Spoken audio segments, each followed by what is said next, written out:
The preceding signal was a test of the public warning system on weather radio station KEC 74.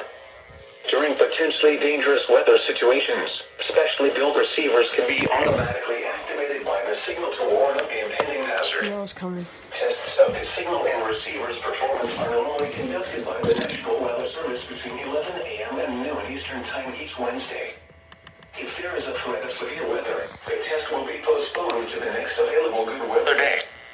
Reception of this broadcast, and especially the warning alarm tone, will vary at any given location. This variability, normally more noticeable at greater distances from the transmitter, can occur even though you are using a good quality receiver in good working order. The warning alarm tone will be activated for hazardous watches and warnings for the following counties in Indiana: Boone, Decatur, Delaware, Hamilton, Hancock, Hendricks, Henry, Johnson, Madison, Marion, Morgan, Rush, Shelby, and Tipton. This concludes the weekly test of weather radio station KEC 74.